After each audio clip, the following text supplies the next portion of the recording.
Bonjour à toutes et à tous. Aujourd'hui, on se retrouve pour apprendre à utiliser la fonction index et équive.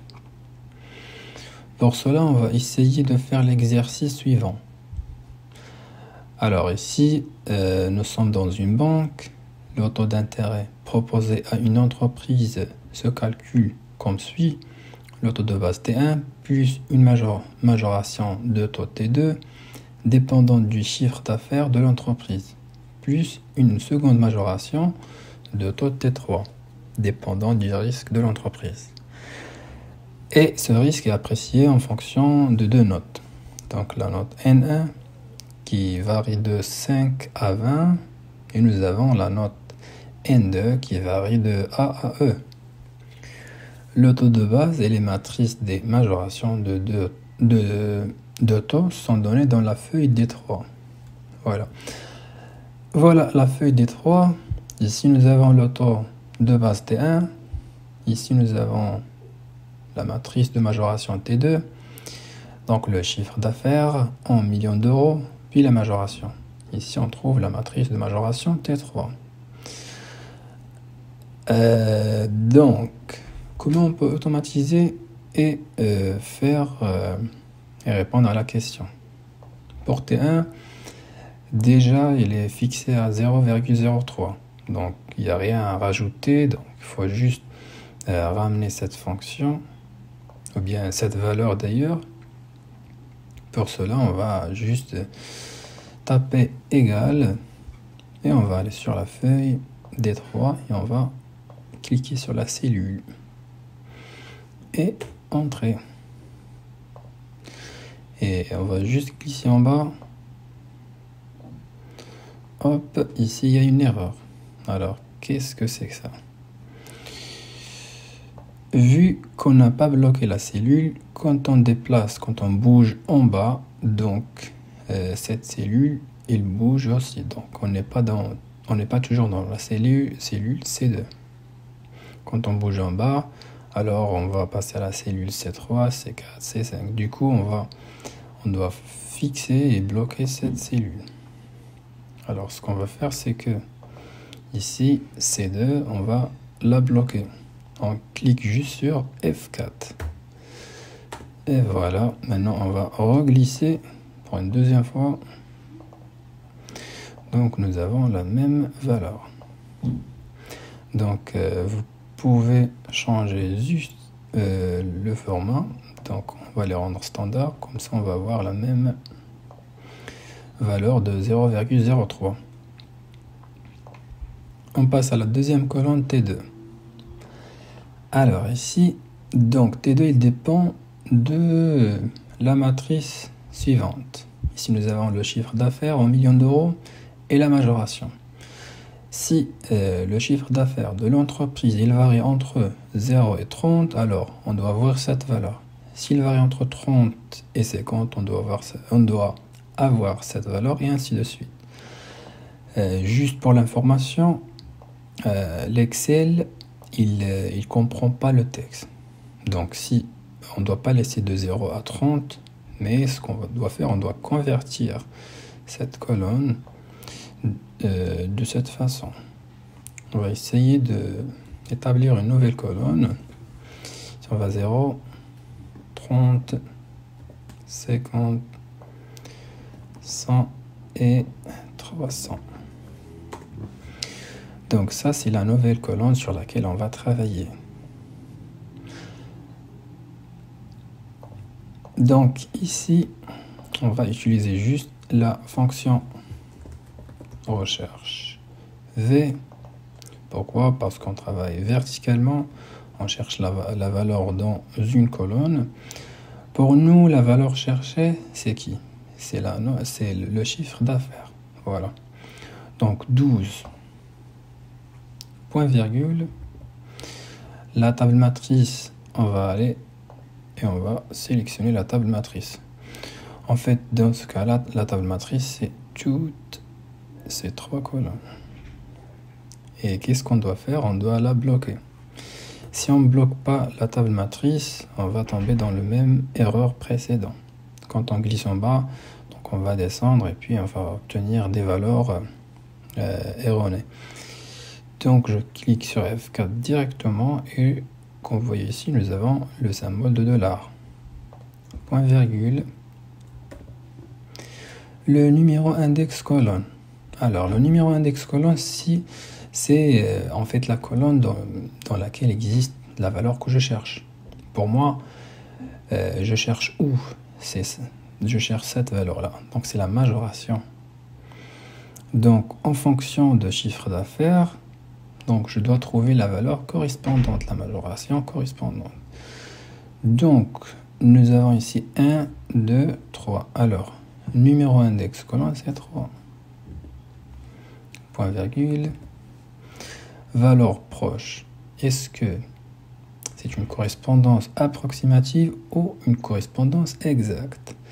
Alors, comment je peux choisir? Comment je peux décider est-ce que je dois mettre vrai ou faux? Dans ce cas-là, on va mettre vrai, c'est-à-dire en correspondance approximative. C'est pas exact. Pourquoi? Je vous montre comment. Si par exemple, je cherche la valeur 12, cette valeur-là, est-ce que ça existe 12 ici? Donc 12, ça n'existe pas. Mais je sais très bien que 12 existe ici, dans cette ligne, entre 0 et 30. Si ici, je mets par exemple dans ma fonction, je mets correspondance exacte, donc l'Excel, il ne va pas comprendre. Il va chercher la valeur 12 comme elle est. Donc, du coup, je dois mettre une valeur approximative. Alors, si j'ai trouvé 2,75, ou bien on peut changer le pourcentage à une valeur standard. Et c'est effectivement, si je vérifie par exemple, c'est 0,027 ou bien 275. Donc si je prends tous les chiffres. Parce que ma valeur, elle est comprise entre 0 et 30. Je vais essayer de glisser vers le bas. Par exemple, je vais chercher le chiffre d'affaires de 450. Ok. Alors, 450, il se trouve où? 450 se trouve ici. Donc, c'est une valeur qui est plus de 300. Alors, je dois recevoir la valeur 0,2015. Et voilà, donc 0,0015. Donc, mes opérations sont correctes. Passons maintenant à T3. C'est ça, en fait, le challenge que vous allez rencontrer. C'est comment on peut écrire une fonction qui va me permettre de sélectionner ou bien de trouver la valeur que je cherche. Mais ici, j'ai deux paramètres. J'ai N1 et N2. Donc, on ne va pas chercher juste en se basant sur le chiffre d'affaires, mais si je vais chercher en se basant sur N1 et N2. Dans ce cas de figure, il y a une fonction qui s'appelle index.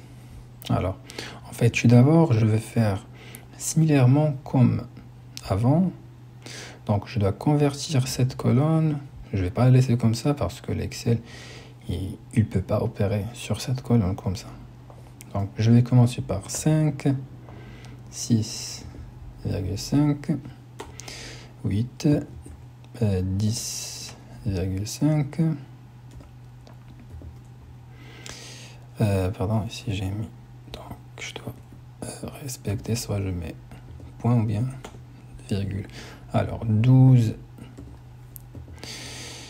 Et ici, je mets 15. De toute façon, ici, donc, toutes les valeurs qui sont plus de 15, donc ils vont aller dans cette ligne-là. Donc, la fonction, il va chercher dans cette ligne. S'il est moins que 6,5, il va chercher ici, entre 5 et 6,5. Ici, je vais, juste pour faciliter l'exercice, ce que je vais faire, c'est que je vais donner une couleur à la matrice. Je vais la mettre, par exemple, la couleur jaune. Et je vais donc colorer la colonne de l'indicateur N1. Je vais mettre la colonne bleue, par exemple. Hop, bleu. Et le N2, je vais le mettre avec une deuxième couleur, comme ça. Et voilà, donc maintenant on peut commencer à saisir la fonction égale. Si je veux mettre index, alors il me demande la matrice. Alors la matrice, c'est ça la matrice, c'est juste les valeurs qui existent dans le tableau. Donc je ne dois pas sélectionner les intitulés. Donc ça c'est un intitulé et ça c'est un intitulé aussi pour moi. Donc je ne vais pas les sélectionner, donc, et je bloque directement, je clique sur F4. Voilà. Donc toutes les matrices, on les bloque. Tableau recherche, c'est pareil. Alors je mets point virgule. Le numéro de la ligne. Voilà, en fait, le numéro de la ligne dans ce cas-là, c'est quoi? C'est pour 5. Par exemple, la note N1, 5. Et la note N2, A. Donc normalement, je peux 5, ça existe ici. Alors pour moi, le numéro de la ligne, c'est 1. Ça, c'est la première ligne de ma colonne. Et A, c'est la première colonne. C'est la première colonne. Voilà, ça existe dans la première colonne. Du coup, je peux mettre, par exemple,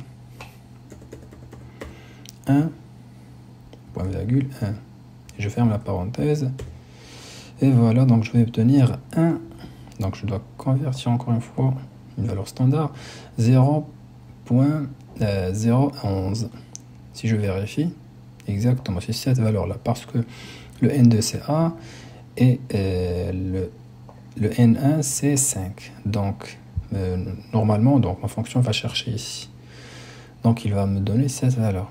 Mais c'est pas l'objectif de cet exercice, parce que si je glisse, je vais avoir la même valeur. Mais c'est ça, c'est pas ça ce que je cherche. Moi, je cherche que la fonction line, là, par exemple ici, donc 1, parfois il doit devenir 2, il doit devenir 3, donc ça dépend. Par exemple, la valeur C, pour la valeur N de C, je ne vais pas chercher dans la colonne 1.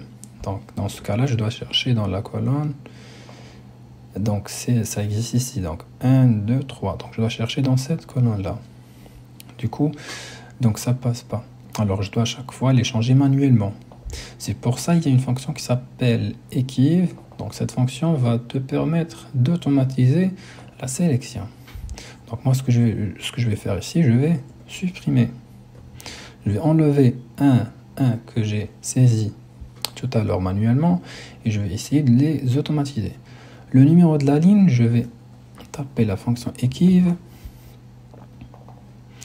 Donc ici, je dois mettre la valeur cherchée. Pour moi, c'est la note N1, 5, point virgule.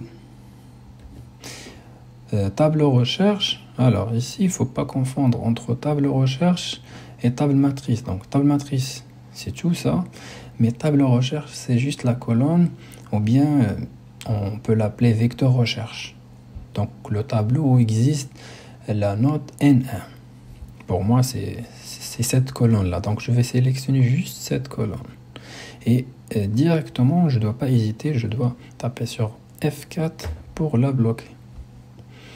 Après, je fais quoi? Je vais mettre point virgule. Ici, on va sélectionner inférieur à. Pourquoi? Donc par exemple, le système, il va faire quoi? Si cette valeur-là, elle est inférieure à 6,5, il va chercher ici. S'il est inférieur à 8, il va chercher ici. S'il est inférieur à 10,5, il va chercher ici. Et ainsi de suite. Donc on va sélectionner inférieur à. Ce n'est pas une correspondance exacte. Et on va fermer la parenthèse. Maintenant, on va passer à la deuxième fonction. Ou bien, on va passer au numéro de la colonne. Donc ici, on va réutiliser la fonction equiv de la même façon. Et pour nous, la valeur cherchée cette fois-ci, c'est le A, ou bien la note N2. Donc je dois la automatiser. Table recherche, c'est la ligne qui contient la valeur N2. Donc je fixe, ou bien je bloque comme d'hab, F4, je mets point virgule. Et ici, c'est une correspondance exacte. Pourquoi? Parce que ce sont des lettres. Je montre Pourquoi? Ici, j'ai mis une correspondance. J'ai mis ici une correspondance exacte. Pourquoi? Parce que mes valeurs N2 ici, ce que vous voyez, ce sont A, B, C, D, E. Donc, toutes ces valeurs, elles existent ici. Vous voyez? Donc, le système va chercher automatiquement la valeur qui est correspondante. Alors que pour l'indicateur, bien le paramètre N1, non. Par exemple, 5, il va trouver la valeur de 5, mais la valeur de 8, regarde, voilà, je l'ai la valeur de 8, mais 14 par exemple, je prends 14, voilà, 14, je ne l'ai pas. Du coup, je fais une correspondance exacte pour la valeur de 14, ici il va me donner une NA, donc une opération incorrecte. Alors, je vais reglisser. Et voilà mes valeurs. Je peux les revérifier. Par exemple, pour la note N1, 8 avec C, si je cherche 8, ça existe où? Ça existe ici. Et je le cherche dans la colonne C. Alors, c'est exactement 0,0052. C'est ça la valeur que j'ai obtenue. Si je cherche par exemple 18D, alors 18, ça existe ici. Et D, c'est ça la colonne de D, donc je dois avoir 0,003. Et voilà, j'ai 0,003. Maintenant, on va passer le temps final. Donc le temps final, c'est juste la somme, c'est pas quelque chose de difficile. Je vais taper égal et je fais somme. Pardon. Et je sélectionne T1, T2, T3. Je ferme, entrée. Je convertis la cellule à une valeur standard et je glisse. Et voilà,